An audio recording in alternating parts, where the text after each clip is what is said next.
আকাঙ্ক্ষার যারা হচ্ছে হলো ৮ তারিখে হলো ক্ষমতায় আসছিল, যেটা হচ্ছে আজকেই তো ৮ তারিখ। এই এই মানুষের কোনো আকাঙ্ক্ষারাই গত ১ বছরে এরা হলো বাস্তবায়ন করতে পারে নাই। যেরকম তথ্য মন্ত্রণালয়েও তো মানে গণমাধ্যম কর্মী থেকে শুরু করে গণমাধ্যমের উন্নয়নের জন্য, উন্নতির জন্য পদ্ধতি, প্রসেস, কিছু ফর্মুলা নেওয়া কিছুই করতে পারে নাই। এবং বরং আরো হলো সংকট, যেটা আমি আগেও বলছি, সংকট আরো হলো বাড়ছে। এখানে প্রত্যেকটা হাউজে হলো একভাবে দখল হয়ে গেছে। এটা যেটা হচ্ছে বাংলাদেশের ইতিহাসে আগে কোনো সময় এরকম হয়েছে কিনা আমার জানা নাই।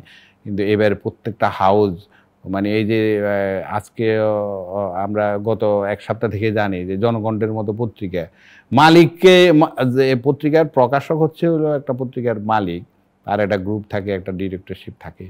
ওই মালিকরাই হচ্ছে হলো তারা হলো স্বীকার করতেছে না।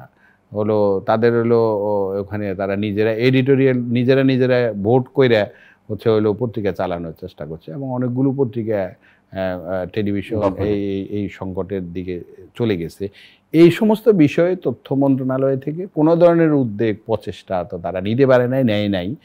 এবং হচ্ছে হলো আহত নিহতদের বিষয়ে মানে রাষ্ট্রীয়ভাবে হচ্ছে হলো ওই যে একটা আহত নিহতের তালিকা বা ওখানে কিছু প্রণোদনার বিষয় আছে। আলাদা করে গত সপ্তাহে আমি দেখলাম যে কল্যাণ ট্রাস্টের পক্ষ থেকে একটা তাদের সম্মাননা দেওয়া হয়েছে, সামান্য একটু স্বীকৃতির বিষয়টা ছিল।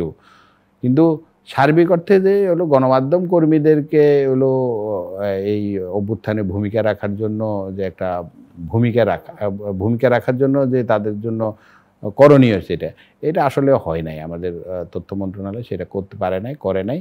এবং তথ্য মন্ত্রণালয় তো টোটাল একটা রুটিন কাজ করে যাচ্ছে।